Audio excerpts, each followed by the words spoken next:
Bonjour, bonjour à tous. Que la paix du Seigneur soit avec vous. Merci pour la patience dont vous faites preuve. Et je vous demande encore pardon pour ces quelques minutes de retard. Alors, nous allons parler encore de délivrance, parce qu'il est question de délivrance, étant donné notre situation actuelle. Alors, pour parler de délivrance, nous allons nous appuyer aujourd'hui sur l'évangile de Marc. Marc, chapitre 11, à partir du verset 1 jusqu'au verset 7. Alléluia. Marc chapitre 11, du verset 1 au verset 7. Il est question ici de l'anneau que le Seigneur Jésus va demander à ceux qu'on l'en détache. Et c'est un nom sur lequel le Seigneur Jésus va monter pour pouvoir se diriger vers Jérusalem. Alléluia. Donc c'est une histoire certainement que vous avez déjà lue et que vous connaissez. Mais par la grâce du Seigneur Jésus, nous allons parler de la délivrance en nous appuyant sur cet anneau qui a été détaché. Alléluia. Voilà. Alors donc on va lire la parole de Dieu ensemble et surtout mettons en pratique. Mettons en pratique. Alors, donc, je lis le verset 1. Lorsqu'ils approchèrent de Jérusalem et qu'ils furent près de Bethphagée, de Béthanie, vers la montagne des Oliviers, Jésus envoya 2 de ses disciples en leur disant, allez au village qui est devant vous. Dès que vous serez entrés, vous trouverez un anneau attaché sur lequel aucun homme ne s'est encore assis. Détachez-le et amenez-le. Si quelqu'un vous dit, pourquoi faites-vous cela? Répondez, le Seigneur en a besoin.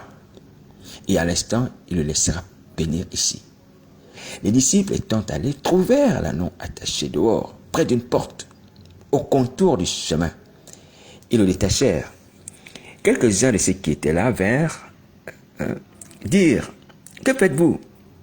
Pourquoi détachez-vous cet anneau? Ils répondirent, comme Jésus l'avait dit, et on le laissa aller. Alléluia. Ils amenèrent l'anneau à Jésus.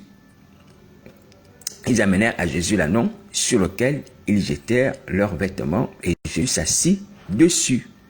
Amen. Alors donc, on va s'arrêter là. Comme je vous ai dit tout à l'heure, nous allons parler de délivrance. La délivrance, c'est vrai que c'est le thème quotidien.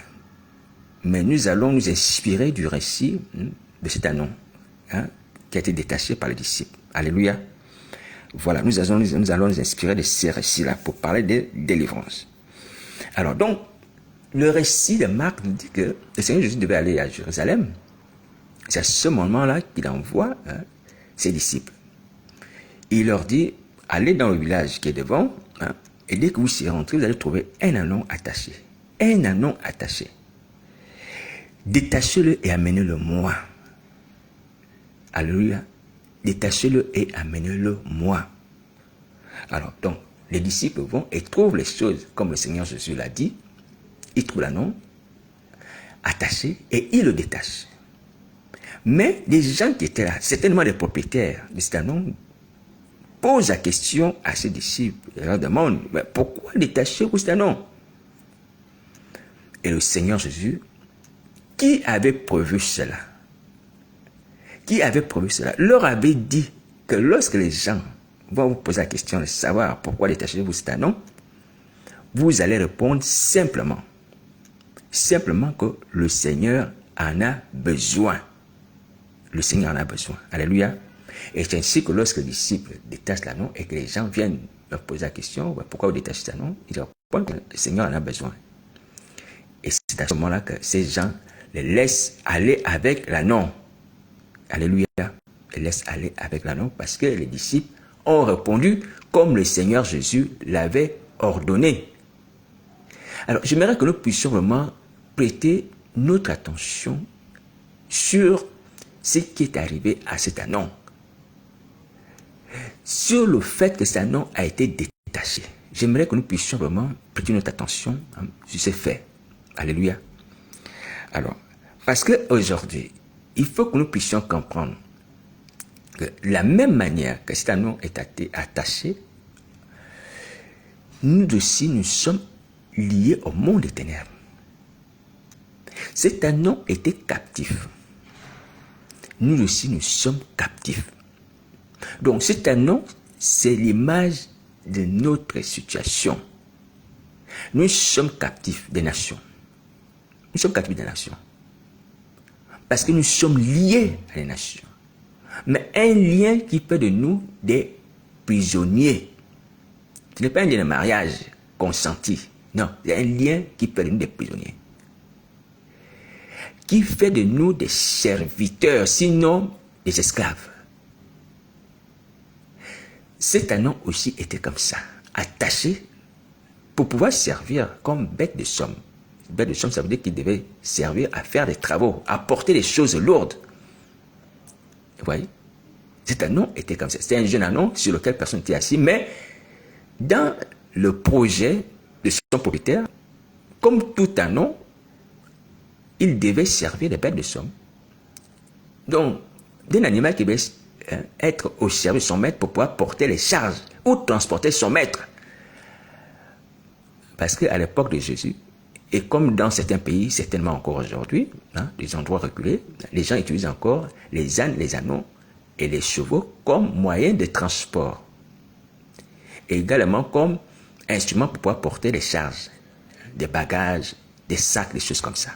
Vous voyez, on les attache au flanc de l'agneau ou du cheval. Alléluia. Voilà.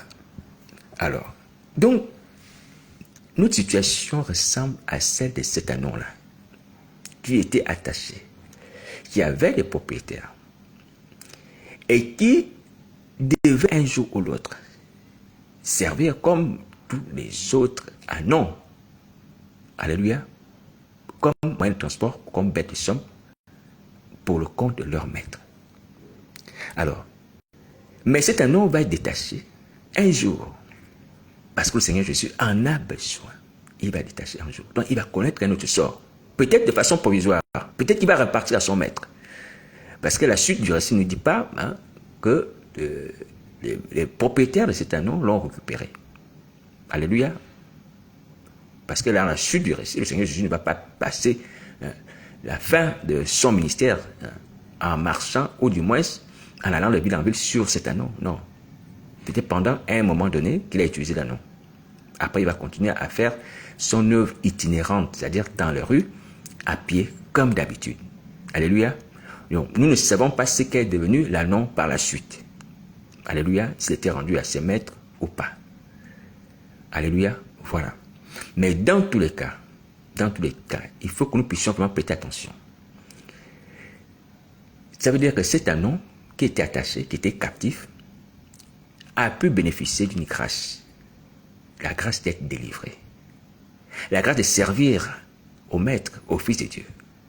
La grâce de porter le roi des rois. Alléluia.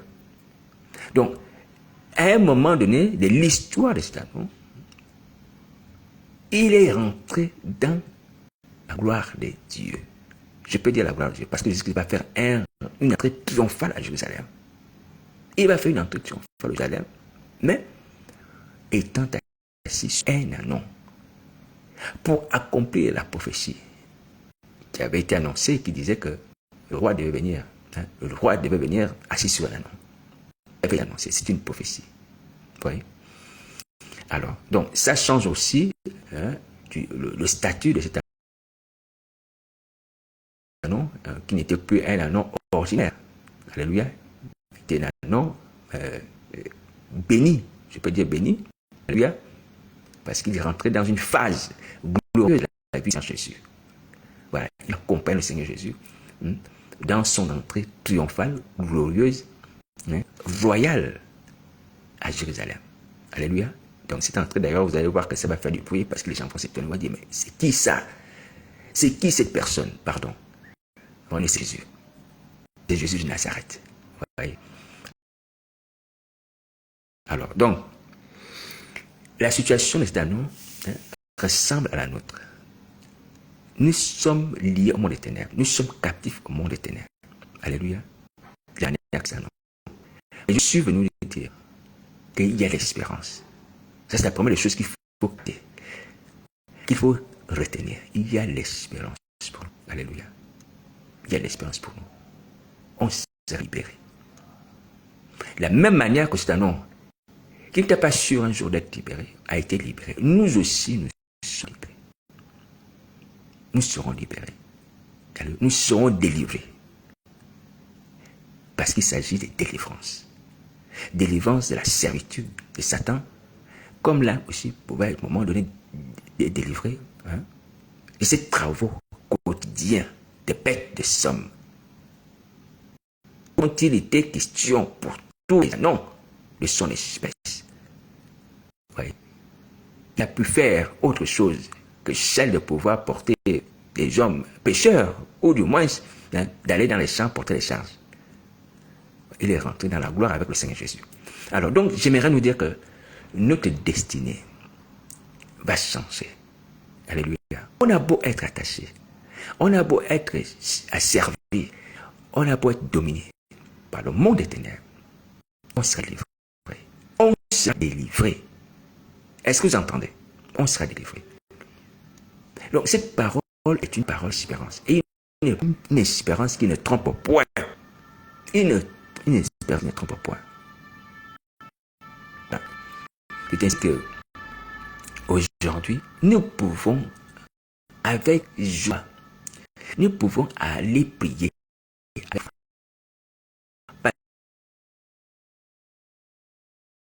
Parce que nous avons la fin de la défense. Nous doit venir ça, selon les prophéties de Jésus-Christ, à notre endroit. Paul l'a dit à Timothée.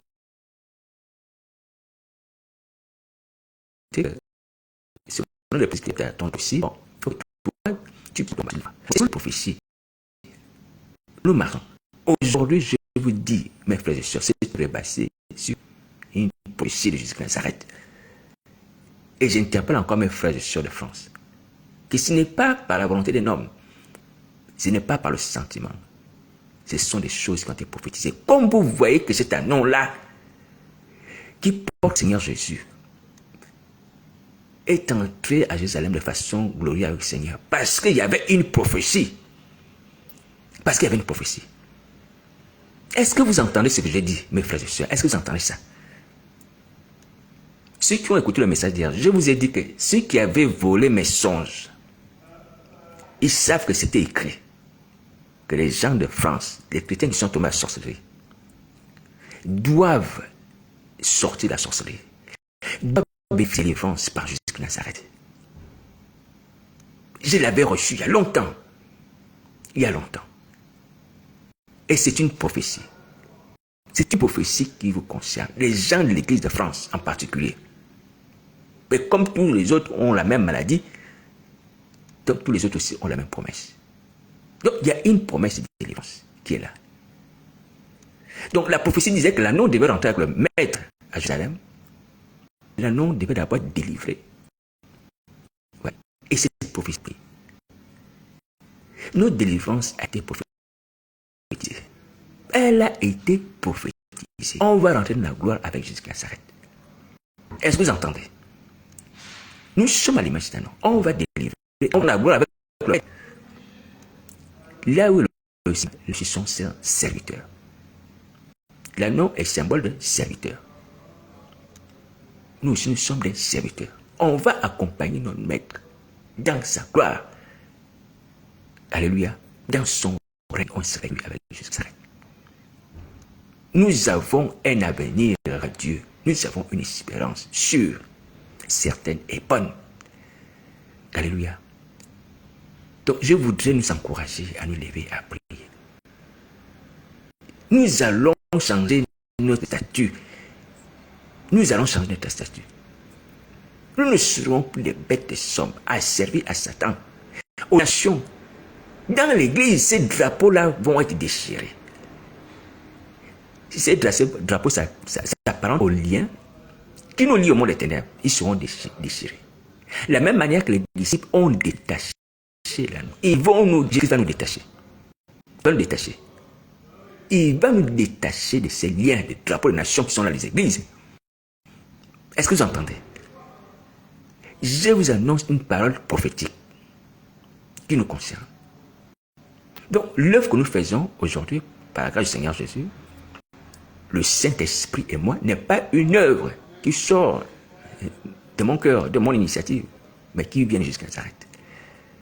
Alléluia. On sera délivré. comme on sera délivré, on rentrera dans la gloire avec notre Maître Jésus Nazareth. C'est ça. Donc, voici pourquoi on peut s'élever. On peut s'élever en toute tranquillité pour aller prier. Pour dire, Seigneur, accomplis. Accomplis ta prophétie. Accomplis ta promesse de me délivrer. Est-ce que vous entendez? Voilà pourquoi nous pouvons lever pour prier. Et je vous dis que ces paroles sont certaines. Elles sont sûres. Elles sont sûres. Alléluia. Elles sont sûres. Alors, concernant la délivrance de cet anneau, il y a deux enseignements que j'aimerais mettre à l'œuvre. Deux enseignements principaux. Il y a certainement d'autres enseignements qu'on peut en tirer. Alléluia. En dehors de la prophétie qui dit que nous serons libérés de la même manière. Mais il y a deux enseignements sur le fait d'avoir ces séances-là s'opérer. Il y a des enseignements. J'en ai numéro 2. Alors, le premier enseignement sur la délivrance, c'est que le succès d'une délivrance vient du fait d'avoir reçu l'ordre de la faire. Est-ce que vous entendez? Pour ce qui est la délivrance, lorsqu'on fait la délivrance, le succès d'une délivrance vient du fait d'avoir reçu l'ordre de la faire. Vous voyez? Donc, lorsqu'on reçoit l'ordre de Jésus de Nazareth de faire une délivrance, cette délivrance aboutit toujours à un résultat positif. Les personnes sont délivrées lorsque Jésus a donné l'ordre. Voilà pourquoi lorsque le Seigneur Jésus, dans l'évangile de Marc, nous venons de lire, va dire à ses disciples, allez au village qui est devant vous, dès que vous rentrez, vous y trouverez un anneau attaché, sur lequel aucun homme ne s'est encore assis. Détachez-le et amenez-le. Détachez-le et amenez-le. Les disciples vont aller, ils vont trouver l'anneau, ils vont l'amener. Ils vont réussir à délivrer l'anneau selon l'ordre qu'ils ont reçu. J'aimerais bien que nous puissions aussi retenir ça. Ils ont reçu un ordre d'aller détacher l'anneau, de l'amener. Ils arrivent, ils trouvent l'anneau, ils le détachent, ils l'amènent. Vous voyez? Parce que Jésus-Christ de Nazareth est celui qui a donné l'ordre de faire cela. Et spirituellement parlant, ça veut dire que lorsque le Seigneur Jésus a donné l'ordre, que l'Église soit délivrée, que mon frère, ma soeur, tu sois délivré de la sorcellerie, tu seras délivré. Tu seras délivré. Est-ce que tu m'entends? Tu seras délivré. Parce que j'ai donné l'ordre que tu sois délivré. Le succès d'une délivrance vient du fait d'avoir reçu l'ordre de la faire. Jésus a l'ordre de faire ta délivrance. Je suis un instrument que Jésus veut utiliser pour faire ta délivrance. Est-ce que tu entends ça? Il a l'ordre de faire ta délivrance comme pour cet anneau-là. Comme pour cet anneau. Et ta délivrance ne va pas échouer. Pasteur, apôtre, que tu sois, elle ne va pas échouer. Pourquoi? Parce que c'est Jésus qui a donné l'ordre. C'est simple et clair. Ce n'est pas moi. Pour ce qui me concerne, ce n'est pas moi. Je ne me suis pas levé et dire, ah non, mais je vais faire la délivrance des gens qui sont sur Facebook, qui sont dans cette assemblée. Jésus a donné l'ordre de vous délivrer. Est-ce que vous entendez? Il a donné l'ordre de vous délivrer, de vous détacher du monde des ténèbres, vous détacher de Satan, des esprits malins. Il a donné l'ordre. Et lorsqu'il donne un ordre, cet ordre s'exécute. Cet ordre s'applique et s'accompagne de succès. Voici pourquoi l'âne a été détaché. L'âne a été détaché. Alléluia. Donc ta délivrance se fera. Ne t'inquiète pas parce que c'est Jésus-Christ qui est à l'origine de ce projet de délivrance, cette promesse de délivrance. C'est Jésus-Christ de Nazareth, le Fils du Dieu vivant. Celui qui a fait sortir Lazare du tombeau après 4 jours, lui, c'est lui qui a donné l'ordre. Pour toi. Toi qui es mon ami sur Facebook, est-ce que tu réalises? Je ne suis pas en train de te flatter. Je ne suis pas en train de flatter. Jésus-Christ a ressuscité Lazare. Je crois à la résurrection de Lazare. Je crois aussi à la défense. Parce que c'est le même individu, la même personne qui a ressuscité Lazare, qui va te sortir de la sorcellerie, qui va ôter en toi les esprits malins, qui brisait les liens avec le diable dans ta vie et qui va te rendre pur, saint et libre. Est-ce que tu m'entends? Pasteur, apôtre, frères et sœurs, est-ce que vous m'entendez?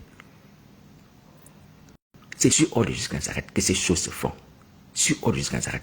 J'ai parlé l'autre fois du visage de Jean-Baptiste. Lorsque j'ai voulu abandonner, dire Seigneur, les gens se moquent de moi, ils me contredisent, ils n'écoutent pas, ça ne vaut pas la peine. Jésus de Nazareth lui m'a montré le visage de Jean-Baptiste. Vous voyez?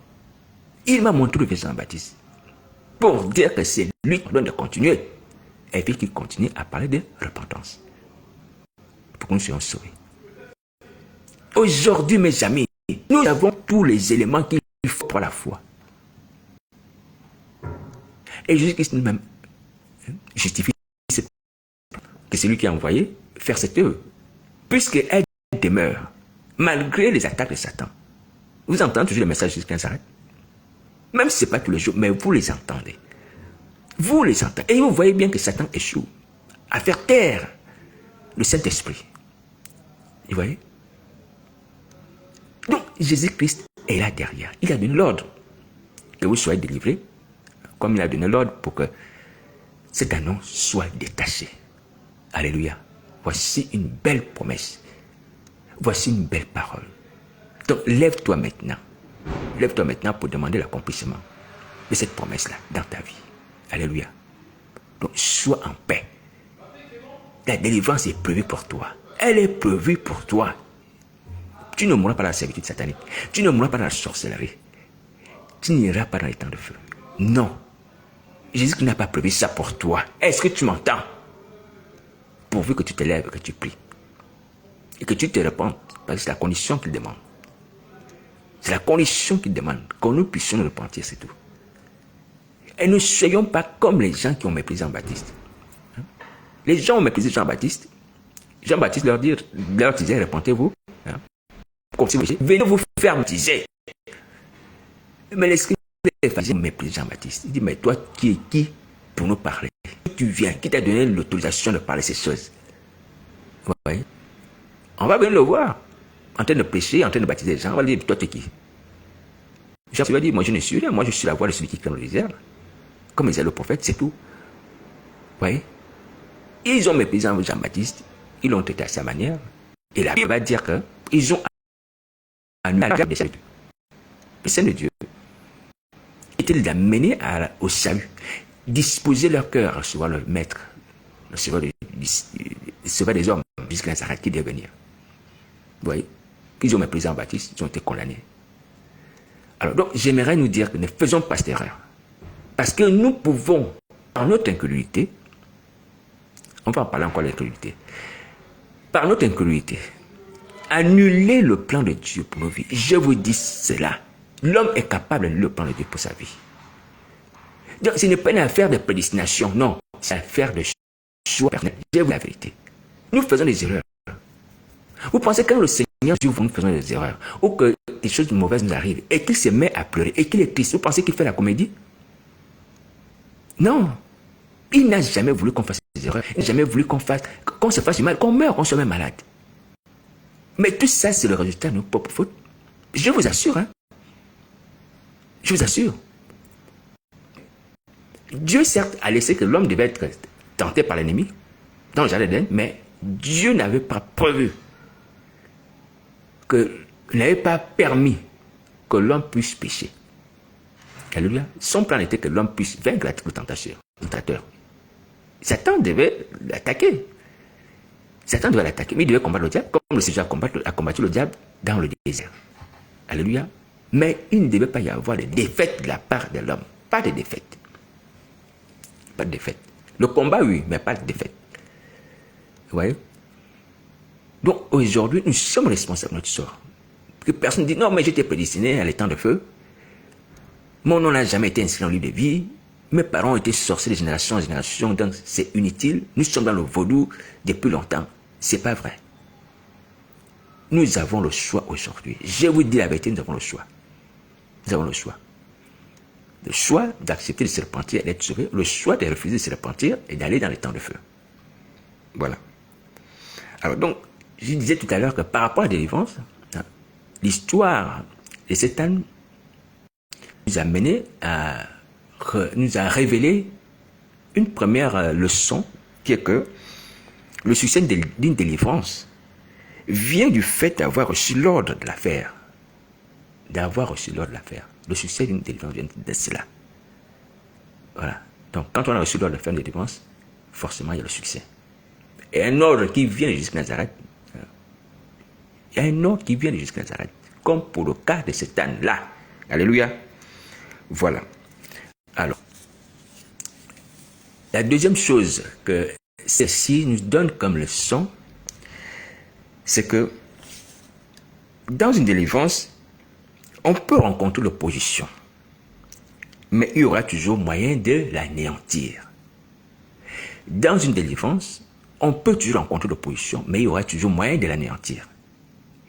Et voici pourquoi, dans le récit que nous venons d'écouter, le Seigneur Jésus va dire aux disciples que si quelqu'un vous demande et vous pose la question, pourquoi faites-vous cela? C'est-à-dire, pourquoi détachez-vous l'âne? Répondez, le Seigneur en a besoin. Et à l'instant, il laissera venir ici. Alléluia. Alors, donc, la question que le Seigneur Jésus dit, que les gens vont poser, pourquoi faites-vous cela, est une opposition. Pourquoi détachez-vous l'âne? C'est-à-dire, pourquoi vous partez avec l'âne? Oui? C'est une opposition à la libération de l'âne. Et le Seigneur Jésus dit que lorsque les gens vont vous poser cette question, c'est-à-dire que lorsque les gens vont s'opposer à ce que l'âme soit détachée, soit libre, vous allez répondre en disant simplement que le Seigneur en a besoin.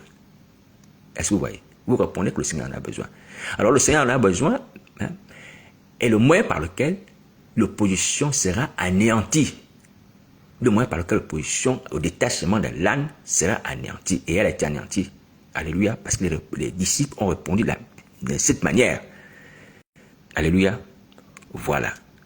La Bible dit d'ailleurs que les disciples étant allés trouvèrent l'ânon attaché dehors près de la porte au contour du chemin. Ils le détachèrent. Quelques-uns de ceux qui étaient là leur dirent, que faites-vous? Pourquoi détachez-vous de cet ânon?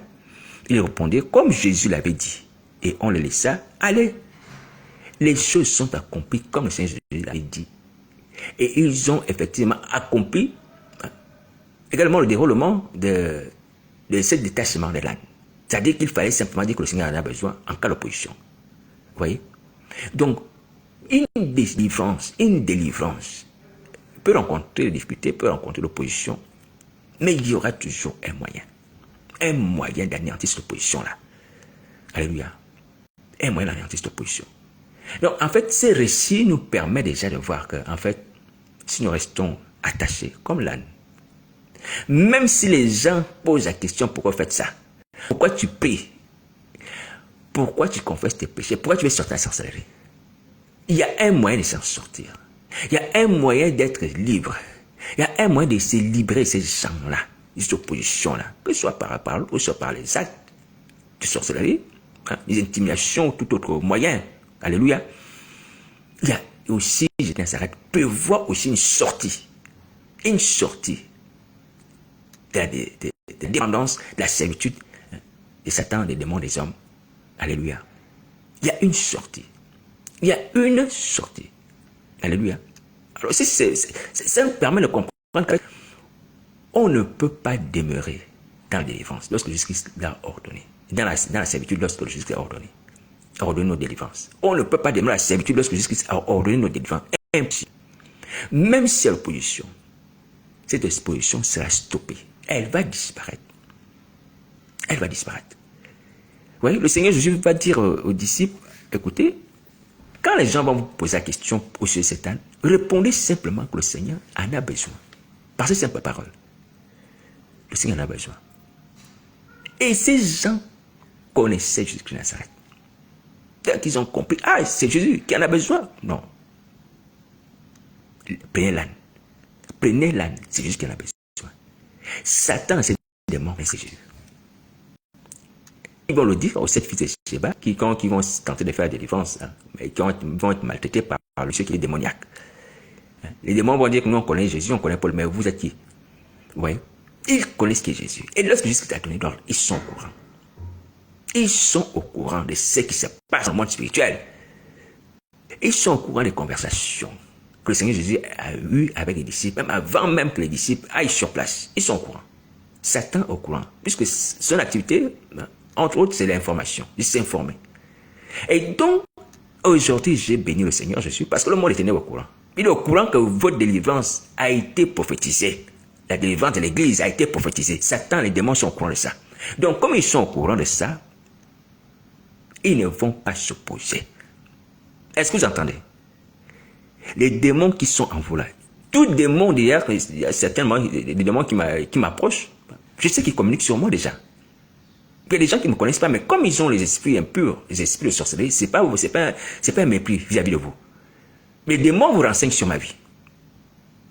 Il y a des gens, parfois, à un moment, la journée, on se salue, ils ne savent pas qui je suis, parfois, parce qu'il y a des gens aussi qui peuvent aussi avoir la révélation directement par les démons. Mais le lendemain, quand tu as dormi, le lendemain, il va te dire, ah, mais non, mais on m'a parlé de toi. Il y a quelqu'un qui m'a dit ça.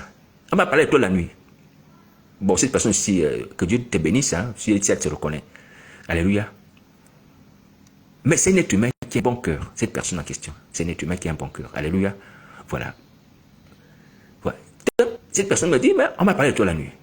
Donc, je sais ce qui se passe. Donc, le monde des ténèbres est au courant. Donc, ils sont au courant des projets, ils sont au courant des promesses, ils sont au courant de beaucoup de choses que nous devons faire ou que Dieu veut faire dans nos vies. Et comme ils sont au courant de cela, ils vont lâcher prise. Ils vont lâcher prise. Sur quelle base ils vont se mettre à s'opposer? Sur quelle base? Sur quelle base? Jésus-Christ a besoin de son Église. Jésus-Christ a besoin de ses enfants. Jésus-Christ a besoin de ses élus. Vous êtes élus de Christ. Satan au courant de ça. La prophétie que vous serez libérés. Est-ce que vous entendez? Maintenant, c'est à vous-même aujourd'hui, là où vous êtes, de croire en ces paroles et de venir par la repentance. De venir par la repentance. Il est vrai que le Seigneur Jésus, dans l'histoire de l'anneau, utilise les hommes. Alléluia, pour détacher l'anneau. L'anneau ne réagit pas, il ne parle pas. Alléluia. Mais c'est juste une image. Alléluia. Mais nous sommes des êtres humains. Nous ne sommes pas des anneaux en tant que tels. Alléluia, c'est juste une image comme ça. Mais seulement nous sommes des êtres humains. Et nous devons parler. Nous devons parler. Nous devons parler ensemble pour que nous soyons détachés. Nous devons prier. Alléluia. Nous devons prier. Donc, qu'on soit lié à Satan, qu'on soit serré à Satan, lorsqu'on va faire la prière de délivrance, il faut que nous puissions prier. Personne ne doit fermer la bouche. Ouais. L'anneau, c'est un animal. Donc, on ne va pas prendre totalement l'image de l'anneau pour pouvoir nous l'appliquer. Non, on prend juste un aspect. L'aspect du fait qu'il était lié. Mais le fait que l'anneau était lié, donc il ne peut pas parler aux hommes. Alléluia. Mais nous pouvons parler à Dieu, nous pouvons parler aux hommes. Et Jésus-Christ demande à ce que nous puissions nous repentir. Pour que ces liens-là tombent. Les liens de servitude tombent. Les chaînes sataniques tombent. Est-ce que vous entendez? Nous devons parler.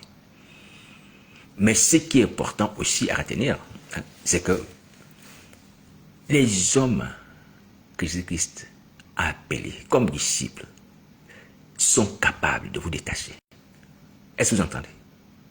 De la même manière que ces disciples-là sont allés détacher l'anneau, les enfants de Dieu, vos frères, à qui le Seigneur Jésus a donné la mission de vous aider à sortir de la sorcellerie, sont capables de chasser les esprits malins de vos vies, de tous les œuvres du diable en vous. Est-ce que vous entendez ça? Ils sont capables. Ils sont capables. Nous avons encore une illustration, le livre d'Ézéchiel, chapitre 37. Alléluia. Et le livre d'Ézéchiel, chapitre 37, nous dit que Dieu va dire à Ézéchiel, prophétise sur ses ossements. Ézéchiel 37, verset 4. J'ai lu la parole du Seigneur. Alors, il me dit, prophétise sur ces eaux, dis-leur ossements desséchés, écoutez la parole de l'Éternel, ainsi parle le Seigneur, l'Éternel à ces eaux, voici je vais faire entrer en vous un esprit et vous vivrez. Alléluia. Voilà. Donc, Dieu donne l'ordre à Ézéchiel de prophétiser sur les ossements desséchés. Alors, je vous donnerai des nerfs, je vous ferai croître sur la chair, je vous couvrirai de peau, je mettrai en vous un esprit et vous vivrez, et vous saurez que je suis l'Éternel. Le verset nous dit que je prophétisais selon l'ordre que j'avais reçu. Et comme je prophétisais, il y eut un bruit, et voici ces firent un mouvement, les os s'approchèrent les uns les autres, et je regardais, et voici, ils leur venaient les nerfs, la chair crue, et la peau les couvrit aussi. Alléluia. Mais il n'y avait point en eux d'esprit. Il me dit prophétise et parle à l'esprit. Voilà. Ézéchiel aussi va prophétiser selon la parole de Dieu. Il va demander à ce que l'esprit entre en eux et l'esprit va entrer en eux. Alléluia. Voilà. Donc, si c'est pour dire que lorsque Dieu te confie une mission, il te donne ici la capacité de la réaliser. Alors, donc, ici, il ne s'agit pas de blague, d'amusement. Il s'agit de quelque chose qui est vrai. Ta destinée peut changer. Ta situation peut changer. Ta vie peut changer aujourd'hui. Par l'entremise de tes frères que Jésus-Christ a envoyé pour t'aider. Peut-être que tu n'as pas assez de foi pour aller directement jusqu'à Nazareth, demander la délivrance. Que les hommes que tu peux voir, que tu peux appeler, qui ont des noms comme le tien, des hommes de chair, qui sont là, habités par l'Esprit de Jésus Nazareth, pour que tu sois délivré. Pour que tu sois délivré. Est-ce que c'est là? Même dans la Bible, tu as vu que quand tu lis la Bible, les apôtres ont guéri les malades, ont aussi les morts, ont chassé des démons. En dehors du Seigneur lui-même. Ouais. Jésus-Christ n'a pas changé. Ta puissance n'a pas changé. Son nom n'a pas changé. Son sang n'a pas changé. Il continue à opérer les miracles, à livrer, à purifier. Ses promesses n'ont pas changé. Alléluia. Voilà. Bon, prends contact avec moi, on va prier. Prends contact avec moi, on va prier. Tu vas être délivré. Jésus-Christ de Nazareth utilisera ma personne pour pouvoir te délivrer. Les esprits malins vont te quitter. La sorcellerie ne sera plus ton quotidien. Tu ne seras plus captif, tu ne seras plus attaché. Comme c'est un nom. Alléluia. Jésus-Christ le fera. Il a donné l'ordre de faire cela pour toi. De faire cela pour toi. Pourquoi tu hésites? Tu regardes à gauche, tu regardes à droite, tu demandes d'abord si les autres sont OK. Pour faire cela? Non. Regarde dans ton cœur ton besoin d'être délivré. C'est ce qui compte. Ne regarde pas les autres. Si les autres ne sont pas prêts, ils ne veulent pas, laisse-les. Toi, contacte-moi et sois vrai. Et sois vrai. Vous pensez que c'est juste de l'amusement. Mais quand les fleurs vont venir, et que si le temps, la grâce, vous trouvez dans cette situation, en vous laissant dans cette situation-là, personne, je vous dis que personne ne recevra la délivrance. Personne ne recevra la délivrance. Parce que vous êtes en train de voir les choses comme si c'était un cinéma. Oh, peut-être vous attendez que le pire arrive. Mais le pire arrive, attention, le pire arrive. Mais le pire arrive avec la fin de la grâce. C'est-à-dire la délivrance. Attention, les deux marchent ensemble. Aujourd'hui, vous assistez à des sécheresses, à des feux de forêt. La température est en train d'augmenter dans plusieurs endroits. Il y a les guerres, il y a les épidémies. Mais en même temps aussi, il y a le temps de la grâce qui est en train de filer. Le temps où nous devons nous repentir est en train de filer. Oui. Mais là, quand le pire arrivera, quand les situations seront insurmontables et insupportables, vous allez vous dire, bon, non, on va prier. Mais il sera tard peut-être. J'ai dit, il sera trop tard peut-être. Parce qu'à ce moment-là, certainement, Jésus de Nazareth aura fermé la porte de l'arche. La porte de l'arche, la porte du temps de la grâce. Et il aura mis la marque sur le front de ceux qui sont repentis, et puis le reste subira les fléaux. Vous voyez? Il faut faire attention, mes frères et sœurs, il faut faire attention. Donc, je viens encore vous appeler. Prions. L'ordre a été donné pour que nous soyons tous délivrés et sauvés, que nous sortions de la mort, que nous sortions des ténèbres. L'ordre a été donné. Jésus de Nazareth a donné l'ordre pour faire ces choses. Son sang agit sur la terre. Son nom agit sur la terre. Son esprit, le Saint-Esprit est là sur la terre. Vous voyez? Il faut prier. Il faut prier. Le temps est en train de filer. N'attendez pas les catastrophes. N'attendez pas les catastrophes. Il est trop tard. Il est trop tard. Dieu ne sauve pas les hypocrites. Hein? Dieu ne sauve pas les hypocrites. On sauve les gens au temps où on leur parle et au temps de la grâce. Au temps de la grâce. C'est ce que la Bible dit. Hein? Dieu exauce les gens au temps de la grâce. Au temps de la grâce, je t'ai exaucé. Au temps favorable, hein? Au temps favorable, je t'ai exaucé. Vous voyez? Maintenant, si tu viens prier autant d'efforts, tant où tu es en train de punir, là où tu vas demander pardon, il sera trop tard. Trop tard. Alors donc, j'aimerais que tu te détaches, mon frère, ma soeur. Si tu es passé, détache-toi des gens qui sont autour de toi, parce que je sais que de la sortie, il va faire confrérie. Les gens sont dans les groupes. Entre eux, je ne sais pas si c'est des groupes de quartier ou des groupes de famille, des maisons, mais voilà. Donc, si ces gens-là ne veulent pas quitter le monde des ténèbres, toi, quitte le monde des ténèbres. Prends ton courage à deux mains, quitte le monde des ténèbres, quitte-les, et ne retourne pas vers eux. Est-ce que tu m'as compris? Voilà. Ne reste pas dans une fausse solidarité, parce que bon, je ne veux pas souffrir tout seul, on va brûler tous ensemble, donc, bon, continuer à manger, à boire les choses un peu, comme les abominations, parce que tous on va subir ensemble, bon, on se serre la main, les gars, allez, on y va toujours dans le péché. Non, non, non, non. C'est pas ça. C'est une attitude suicidaire. Le feu, des temps de feu, je vous assure, le feu qui est là-bas. Le feu qui est là-bas ne badine pas. Si vous plaisantez, ce feu-là ne plaisante pas. Il ne plaisante pas. Il ne plaisante pas. Et dans ton âme, il sera en toi et autour de toi, environné de feu, nuit et jour, nuit et jour. Est-ce que vous réalisez ça un peu, mes amis? Est-ce que vous réalisez ça? Ah, Seigneur Jésus. Tu es captif de Satan. Est-ce que Satan te brûle dans un feu? Là, en ce moment, mon frère, ma soeur, pasteur, est-ce que tu es dans un feu là? Est-ce que dans les tortures, au moment où je te parle, ni les tortures de Satan, ni le châtiment de Dieu, est-ce que tu as ça en ce moment?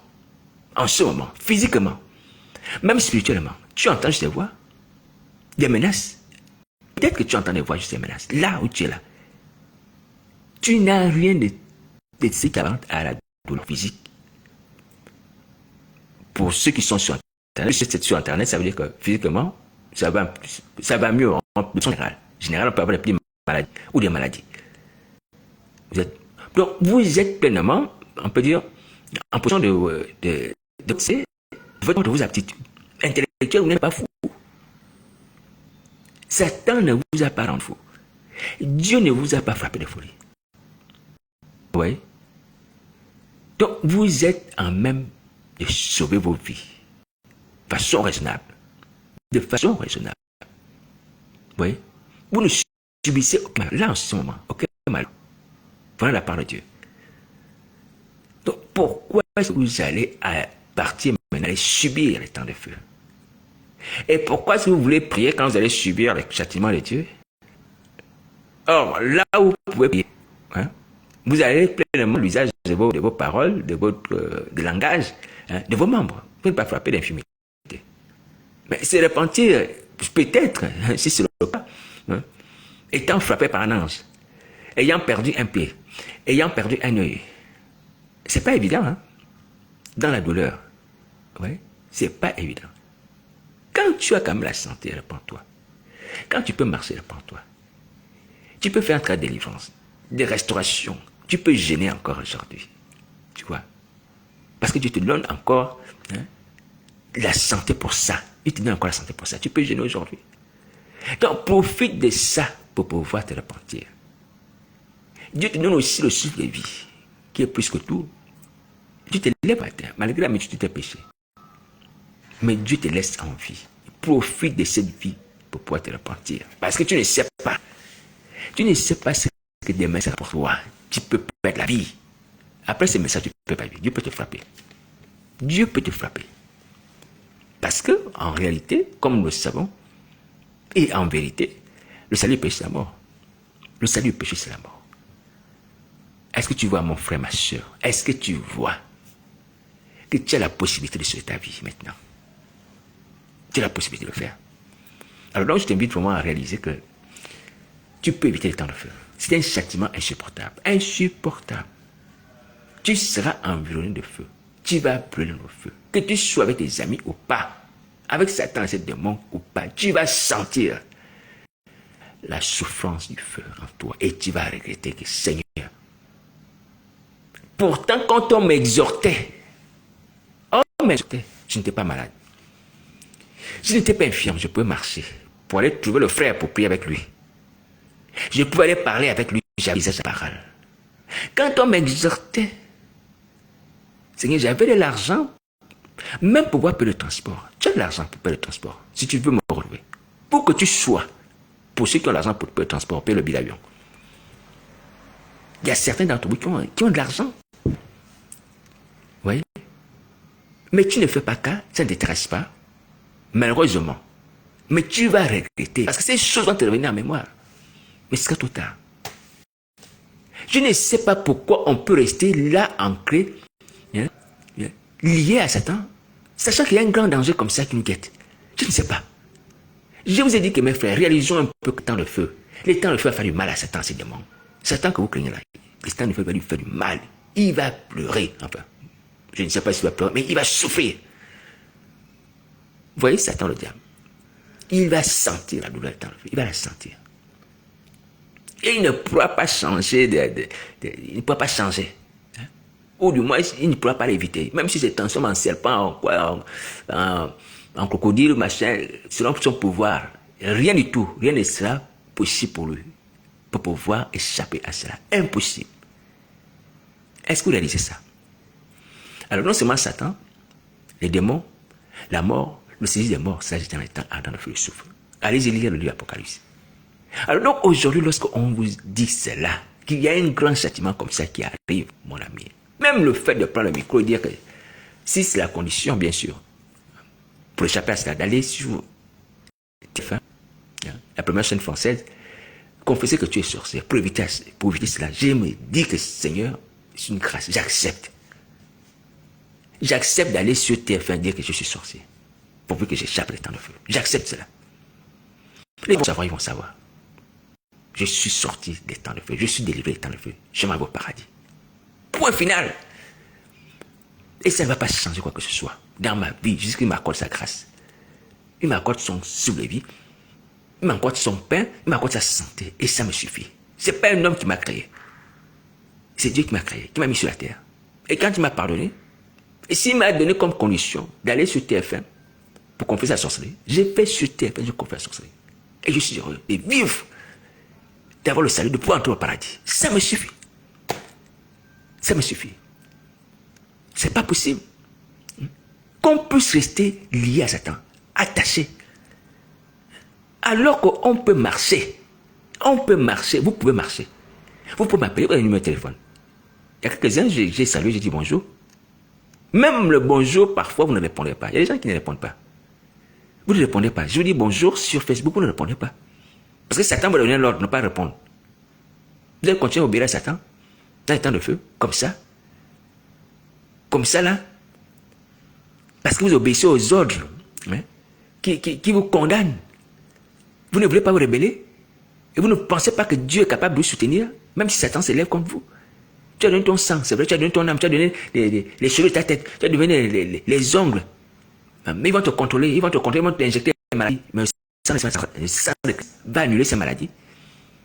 Ils ont tes ongles, ils ont tes cheveux, ils ont ton sang, ils ont ta photo. C'est pas grave, le sang de Christ va annuler cela. Il va consumer cela. Le sang de Christ est un feu. Il va consumer cela. N'aie pas peur. Ce que tu as donné là-bas, n'aie pas peur. Même si ta signature est là, noir sur blanc, sur le papier satanique démoniaque des contrats que tu as signé, même du silence, ça ne peut plus avoir d'effet sur toi. Il n'y a plus de condamnation pour ceux qui sont en Christ. Il n'y a plus de condamnation. Tu as plus de garder le silence. Il n'est pas rien, le monde est ténèbres. Maintenant, tu confesses tes péchés et tu casses ça de l'image. Jusqu'à ça est puissant. Il est tout puissant. Pourquoi on va accepter de se faire brûler dans le temps de feu et le brûler là-bas? De souffrir. Vous voyez? La situation à laquelle nous vivons dépend de nous. Je veux dire, il ne s'agit même plus de Satan. Même si Satan donne les ordres, c'est parce que notre attitude vis-à-vis de Satan nous donne la capacité de nous asservir. Vous pouvez me dire, mais Satan a le pouvoir, il est dans l'enchantement, il peut faire ça, il peut faire ça, certes, Satan a le pouvoir de l'enchantement. Ça se voit dans les songes, qu'il a un certain pouvoir, et le Seigneur Jésus a dit, il y a la puissance, mais nous avons le pouvoir de détruire ses yeux par le sang de Jésus Nazareth. Le plus important n'est pas la puissance, le plus important est le pouvoir de Jésus Nazareth qui permet de détruire la puissance de Satan. Il t'a manipulé dans le sommeil, dans les songes, pour t'amener à manger les choses impures, t'amener à te faire impudicité. C'est pas grave. Alléluia. C'est pas grave. Le sang de Christ Nazareth nous purifie tout péché. Si nous confessons le péché, le sang de Christ nous purifie. Et nous sommes restaurés à l'identique. Les yeux et Dieu n'ont pas fait. Oh, il t'a montré les femmes, il t'a montré les hommes, il t'a montré l'argent, il t'a montré ceci, cela. Ça n'a pas d'effet sur toi. Si tu annules cela par le sang de Jésus Nazareth, ça n'a pas d'effet.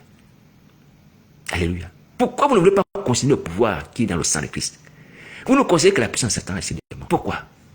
Pourquoi? Et pourtant, vous voyez la puissance du sang de Christ, le pouvoir du sang de Christ Nazareth sur les yeux du diable. Hein? Alors donc, je vous interpelle vraiment, de tout mon cœur, mes frères et sœurs. Il faut vous lever pour prier. Il faut vous lever pour prier. Vous n'êtes pas les handicapés, vous pouvez marcher. Pour ceux qui sont ici à Paris, en Ile-de-France, pour prendre les transports en commun. Dieu vous a laissé libre.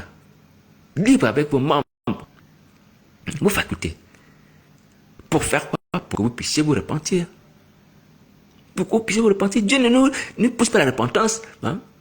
Après nous avoir coupé les bras, les pieds, percé les yeux. Non, c'est pas comme ça que Dieu nous pousse à la repentance. Il nous pousse à la repentance, nous laissant les pieds, les mains, l'intelligence. Vous voyez? Exactement comme les gens de Ninive. Il leur avait donné 40 jours. Mais 40 jours, ils étaient en bonne santé. Ils étaient en bonne santé. Alléluia. Ils parlaient. Le roi de Ninive écrivait, il va même écrire, il va faire une déclaration pour les gens, tous ses concitoyens, hein, que maintenant, il faut cesser de boire, même les animaux. Il faut crier à Dieu. Vous voyez? Alors, donc, nous pouvons repentir pendant que nous sommes sur pied. Et faisons cela. Faisons cela. Nous ne sommes pas comme Jézabel. Jézabel qui ne doit pas se repentir. Son impudicité, mais qui a reçu la haine du Seigneur, le juste châtiment qu'elle a mérité, c'est-à-dire être jetée sur un lit de mort. Alléluia. Alors donc, aujourd'hui, je suis venu nous parler encore de la délivrance parce que nous avons besoin de délivrer.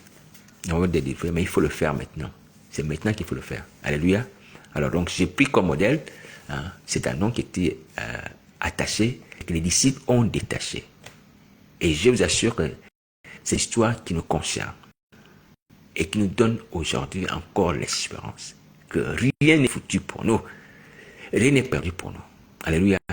Jésus qui parle, rien n'est perdu pour nous, pourvu que nous puissions entrer en bénéfice de ces choses-là au temps de la grâce. C'est au temps de la grâce. Quelqu'un qui voudra après le temps de la grâce, ce sera utile. Elle sera refusée. Elle sera refusée. Il faut faire attention. Alléluia. Il faut faire attention. Alors donc, je rappelle encore aux gens de France, vous avez maintes fois entendu par ma part la promesse d'Ézéchiel 37 qui vous a été faite. Et pour tous les autres, c'est pareil. Voilà. Donc, Jésus a ordonné que vous soyez libérés, que vous puissiez recevoir la chair. Comme justement les chez Ézéchiel, que vous puissiez recevoir l'esprit. Il a ordonné cela. Mais pourtant, il faut que nous puissions le voir, parce que il faut que les disciples puissent rencontrer l'annon. Il faut aussi que les prophètes puissent rencontrer les ossements des cieux. Qu'ils puissent se voir face à face. Alléluia, face à face. Et pouvoir prier, pour demander l'accomplissement de ces choses. Après, c'est gentil. Alléluia.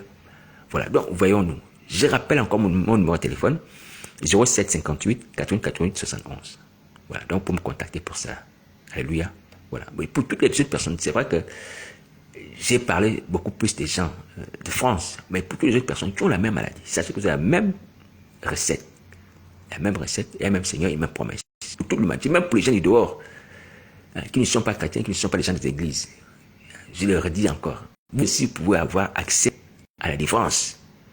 Vous pouvez avoir accès à la délivrance. Si vous me contactez, on va prier ensemble ou aller vous-même au pays jusqu'à Nazareth, par la foi. Faites le vœu comme Jonas. Dans chapitre 2, faites le vœu comme lui. Voilà, donc vous serez libérés, vous serez délivrés, vous irez à la vie éternelle, parce que le salut vos âmes. Voilà. Il faut faire vite, parce que le temps de la grâce est en train de filer, et nous voyons déjà que la détresse aussi a commencé. La détresse a commencé. Nous avons des exemples au travers des changements climatiques. Donc on ne peut plus être aveugle. Voilà, donc les choses difficiles dont Paul a parlé sont en train de se manifester. Voilà, donc il faut courir. Il faut courir pendant que nous avons le temps de la grâce. Attention. Pendant que nous avons le temps de la grâce. Il faut courir maintenant pour prier. Alléluia. Voilà. Donc, sur ce, je vais faire la prière pour clôturer ces messages. Je vais faire la prière au Seigneur Jésus afin que vraiment la grâce nous accompagne et que nous puissions vraiment réaliser ces promesses qu'il nous fait, de nous libérer comme c'est à nous. Et que nous puissions nous-mêmes aussi agir pour que cette promesse réalise. Alléluia. J'ai vu le Seigneur Jésus. Seigneur Jésus, merci encore pour cette parole que tu nous as permis de partager. Une parole d'amour, une parole de délivrance, qui parle de notre délivrance. Seigneur Jésus, ces choses, c'est vrai, sont vraies, que nous les savons, mais pour que nous puissions les pratiquer. Or, la Bible dit que c'est toi qui donnes le vouloir le faire, et que notre capacité vient de toi. Merci de la capacité de pouvoir entrer en prière, afin de vivre cette délivrance-là comme ta nom, afin de vivre comme le serment de Ézéchiel. Seigneur, merci d'aider à faire ces choses, au temps de la grâce, au temps actuel. Seigneur, annule tout ce qui est opposition, détruis tout ce qui est voie satanique.